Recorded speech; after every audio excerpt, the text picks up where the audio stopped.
আসসালামু আলাইকুম রহমতুল্লাহ বরকাত।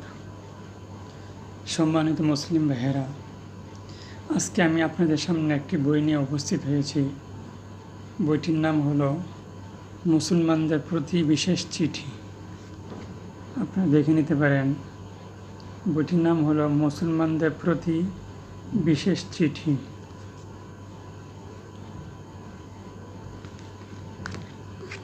এই বইটি আমার দৃষ্টিতে বর্তমানে মুসলমানদের জন্য অত্যন্ত জরুরি, বিশেষ করে যারা জেনারেল লাইনে পড়াশোনা করেন তাদের জন্য। এই বইটি বলার আগে আমি কিছু কথা বলবো। কিছু বিষয় তো আপনাদের সামনে স্পষ্ট দেখতে পাচ্ছেন আপনারা। আজকে পুরো বিশ্বের মধ্যে মুসলিম জাতি সবচেয়ে বেশি নির্যাতিত। বিশ্বের মানচিত্রটা মুসলমানদের রক্তে রঞ্জিত।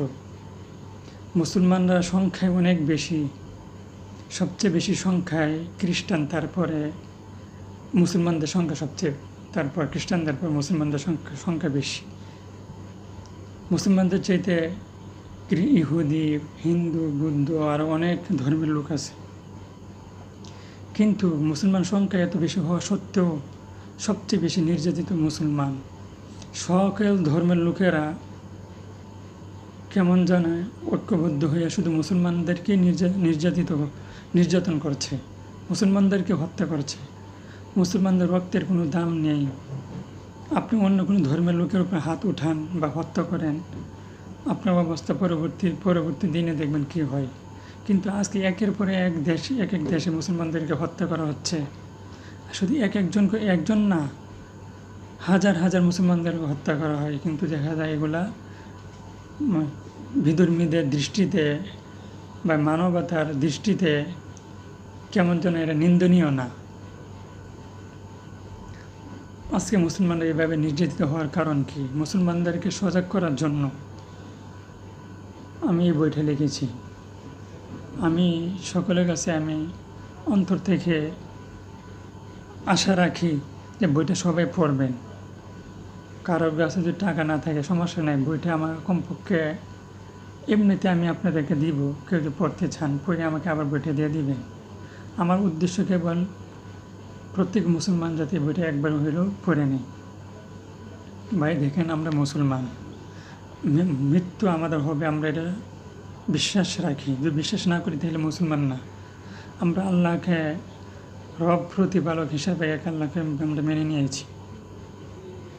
যখন এগুলো আমাদের বিশ্বাস, ইসলাম ধর্মের যে সকল কথা আছে, মানুষের মৃত্যু হবে, মৃত্যুর পরে সব কিছু হিসাব দিতে হবে, এগুলো তো বিন্দু পরিমাণ সন্দেহ নাই, আমার সম্মুখীন হইতেই হবে। তাহলে আজকে কেন আমরা উদাসীন? আমি এই বইটা বিষয়ে কী আলোচনা করছি সংক্ষেপে শুধু কিছু কথা আমি তুলে ধরব। প্রথমে ইসলাম ধর্মটা যে একটা বিশাল বড় নিয়ামত, মহান নিয়ামত, এটা আমি তুলে ধরছি। আজকে যদি আপনি দুনিয়ার বাদশা হন, যত সুন্দর হোক না, আপনি সুন্দর হন, অর্থশালী হন, দুনিয়া পুরা বিশ্বের রাজা বাদশা হয়ে যান, কিন্তু ইসলাম নামক সম্পদ যদি আপনার না থাকে, ঈমান নামক দৌলত যদি আপনার না থাকে, তো বিন্দু পরিমাণ আপনার কোনো দাম নেই। মৃত্যুর সাথে সাথে আপনি জাহান্নামী। আপনি যত সুন্দর, যত ক্ষমতাবান, যতই প্রতাপশালী, যত শক্তিশালী হোক, দেহ যত শক্তিশালী থাকুক, মৃত্যুর সাথে সাথে আপনার কীট পতঙ্গ, সাপ বিচ্ছু আপনাকে খাবে। এটা তো আমাদের ইসলাম ধর্মের শিক্ষা। ইসলামের চাইতে, ঈমান নামক দৌলত চাইতে আর বড় কোনো দৌলতই হইতে পারে না। এটা এখন বুঝবেন না, কিন্তু যখন মৃত্যু হবে তখন বুঝবেন। আপনার সৈন্য বাহিনী, ধন দৌলত কিচ্ছু কাজে আসবে না যদি ঈমান নামক দৌলত না থাকে। প্রথমে ইসলাম যে এত বড় দৌলত, আমি এটা বিষয়টা তুলে ধরছি। এরপরে নিয়ে আসছি যে এই দৌলত প্রতিষ্ঠার জন্য আল্লাহ রাসূল, সাহাবায়ে কেরাম কী পরিমাণ রক্ত ঝরাইছে। তখন মুসলমান হওয়া অর্থ ছিল নিজেকে মৃত্যুর মুখে ঢেলে দেওয়া। তখন তো সাধারণত যখন ইসলামের সূচনা লগ্নে কেউ মুসলমান হয়তো ইসলাম ধর্ম গ্রহণ করত, তখন তার উপর তার জান প্রাণের কোনো নিরাপত্তা ছিল না। এই বিষয়টা নিয়ে আসছে। কিন্তু বর্তমানে তো আমাদের এরকম হয় না। আমরা মুসলমান, আমাদের ইসলাম ধর্ম আমল করতে আমাদের কোনো বাধা আসতেছে না, না জান প্রাণে কোনো ভয় আছে, তারপর আমরা এটাকে গুরুত্ব দিয়ে দেখি না। এরপরে নিয়ে আসছি যে দুনিয়াটাতে একটা মাজরা আখেরা পরকালের শস্যক্ষেত্র। এই শস্যক্ষেত্রে কে স্থিরভাবে থাকে না, নির্দিষ্ট সময় একটা মানুষ খেতে কাজ করে নিজের বাসস্থান চলে যায়। তো দুনিয়ার হলে পরকালের শস্যক্ষেত্র, এখানে মানুষ পরকালে প্রস্তুতি নেওয়ার জন্য, পরকালে আসবাবপত্র সরঞ্জাম নেওয়ার জন্য এখানে আসছে। মানুষ নিজ বাসস্থান অর্থাৎ পরকালে আবার চলে যাবে। এরপরে নিয়ে আসছি কিছু বিষয়, অনেক আলোচনা করার পর নিয়ে আসছি আমি যে মুসলমান যে একটা দেহে তুল্য। শুরুতে একটা কথা আমি বলতে ভুলে গিয়েছি, সেই কথাটা হলো এই বইটার মধ্যে 3টে সূচিপত্র। প্রথম সূচিপত্র মুসলমানদের নিকট মুসলমানদের প্রতি বিশেষ চিঠি, দ্বিতীয় সূচিপত্র শাসক বর্গের প্রতি বিশেষ চিঠি, তৃতীয় সূচিপত্র হলো শাসিত বা প্রজাদের প্রতি বিশেষ চিঠি। প্রত্যেকের নিকট আলাদাভাবে আমি প্রত্যেককে আলাদাভাবে সম্বোধন করে আমি কথা বলেছি, কার ভিতরে কী কমতি, কী হওয়া দরকার, প্রত্যেকের জন্য আমি আলাদাভাবে আলোচনা করছি। এতক্ষণ আলোচনা করলাম, এটা হলো মুসলমানদের প্রতি বিশেষ চিঠি। এই অধ্যায় থেকে, এই সূচিপত্র থেকে আমি আলোচনা করতেছিলাম। পরে এই যে ইসলাম দৌলত দুনিয়ার একটা অবস্থা আলোচনা করার পরে নিয়ে আসছি যে মুসলমান একটা দেহ তুল্য। এখানে আমি 2টা হাদিস নিয়ে আসছি। এর মধ্যে একটা হাদিস হলো মুসলিম শরীফে আছে, আল মুমিন লিল মুমিনি কাল বুনিয়ান ইয়াশুদ্দু বাদুহু বাদান, যে একজন মুসলমান, একজন মুমিন বান্দা আরেকজন মুমিন বান্দার জন্য ভবনের মতো, একটা ভবন যেরূপভাবে ভবনের একটা অংশ অপর অংশকে শক্তিশালী করে, মজবুত করে। যেমন যদি সিমেন্ট ছাড়া কোনো ঘর, কোনো ভবন তৈরি হয়, সেই ভবনটা দুর্বল হবে, যখন তখন সামান্য ঝড় তুফানে এটা ধসে পড়ার সম্ভাবনা থাকবে। এমনিভাবে কোনো ভবন যদি রড ছাড়া তৈরি হয়, তাহলে তার অবকাঠামো দুর্বল হবে, সামান্য ঝড় তুফানে সেটা ধসে পড়ার সম্ভাবনা থাকবে। এমনিভাবে কোনো ভবন যদি ইট ছাড়া তৈরি হয়, সে ভবনের অবকাঠামো খুব দুর্বল হবে, যখন তখন সামান্য ঝড় তুফানে সেটা ধসে পড়ার সম্ভাবনা থাকবে। এমনিভাবে সকল মুসলমান একটা ভবনের মতো, হাদিসের ভাষ্য। কোনো মুসলমান নিহত হওয়া, মারা যাওয়া আমার একটা, এই যে সকল মুসলমান মিলে একটা ভবনের মতো, তো ভবনের একটা ইট হোক, বালু, সিমেন্ট হোক, একটা অংশ চলে গেল, সেই ভবনের অবকাঠামো দুর্বল হয়ে গেল, সামান্য ঝড় তুফান অর্থাৎ বিধর্মীদের আঘাতে আবার ওই ভবনের অস্তিত্ব চলে যাবে না। আর এক হাদিস নিয়ে, এই হাদিস দিনে আমি কয়েক পৃষ্ঠা আলোচনা করছি। এরপর আরেকটা হাদিস নিয়ে আসছি যে সকল মুসলমান একটা দেহ তুল্য, ইস্তাকা আইনহু, ইস্তাকা করলো, যে তার চোখ ব্যথিত হয়, তার পুরো দেহটা সে ব্যথা অনুভব করবে। তার মাথা ব্যথিত হইলে পুরো দেহটা সে ব্যথা অনুভব করবে। এগুলো হাদিসে ভাষ্য, এগুলো তো কোনো কি আছে যৌক্তিক কথা না। হাদিসের মধ্যে বিন্দু পরিমাণ কোনো মুসলমান সন্দেহ রাখতে পারে না। সন্দেহ থাকলে হাদিসের মধ্যে তার ঈমান থাকবে না।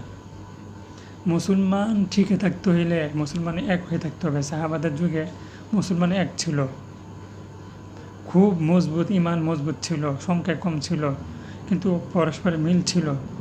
সারা বিশ্বের কাফেররা মিলে কিছু করতে পারে না। এরপরে আর একটা চিঠি নিয়ে আসছি, দ্বিতীয় পর্যায়ে শাসকদের প্রতি বিশেষ চিঠি। শাসক হিসেবে আজকে শাসকরা দুনিয়া পেয়েই মুগ্ধ, দুনিয়ার সামান্য ক্ষমতা পেয়েই সে মনে করতেছে যে এই ক্ষমতা স্থায়ীভাবে থেকে যাবে। সামান্য ক্ষমতার কারণে মানুষ নিজের ধর্মকে উপেক্ষা করে, ধর্মের বিধিবিধান ছেড়ে দিয়ে ক্ষমতার জন্য পাগল কুকুরের মতো হয়ে লাগছে। অথচ হাদিসে ভাষ্য, দুনিয়াটা না আল্লাহ তাআলা নিকট মশার ডানা পরিমাণও মর্যাদা নেই। দুনিয়ার মশার ডানা পরিমাণও যদি দুনিয়ার মর্যাদা আল্লাহ তাআলা নিকট থাকতো, তাহলে আল্লাহ তাআলা কোনো কাফেরকে এক ফোঁটা পানি পান করাতেন না। কিন্তু আজকে শাসকরা দুনিয়ার জন্য এভাবে পাগল হয়ে লাগছে, দুনিয়ার ক্ষমতা পাওয়ার জন্য কত লাখ লাখ টাকা খরচ করে, একটা এমপি মন্ত্রী হওয়ার জন্য, প্রধানমন্ত্রী হওয়ার জন্য লাখ লাখ টাকা, কোটি কোটি টাকা খরচ করে, দুর্নীতি করে দুর্নীতি করে হলেও হওয়ার জন্য চেষ্টা করে। অথচ কত রাজা বাদশাহ মন্ত্রী ছিল এক সময়, 100 বছর আগে, কিন্তু তারা আজকে নেই। অনেক শাসক ছিল যারা পুরো বিশ্ব শাসন করছে, আজকে তারা কোথায়? তাদের জনবল কোথায়? তাদের সাপোর্টকারীরা কোথায়? তাদের সৈন্যরা কোথায়? না তাই সে আছে, না তার সৈন্য আছে। আপনারও তো এই অবস্থা হবে। আপনি মারা যাবেন, যারা আজকে আপনাদের নামে স্লোগান দেয়, আমার নেতা চরিত্র ফুলের মতো পবিত্র, তারা আপনার ক্ষমতা যাওয়ার সাথে সাথে আপনাকে ভুলে যাবে, আপনার কাজে আসবে না। তারা স্বার্থের কারণে আপনাকে না আপনার নামে স্লোগান দিচ্ছে। আপনি মারা যাবেন, অন্য নেতা গ্রহণ করবে, অন্য নেতার পিছনে ছুটবে। আপনি মারা যাওয়ার পর আপনার বিবি বাচ্চা, আপনার বউ অন্য স্বামী তালাশ করবে, আপনাকে ভুলে যাবে। আপনার সন্তান নিজের ফ্যামিলি নিয়ে ব্যস্ত থাকবে, আপনাকে ভুলে যাবে।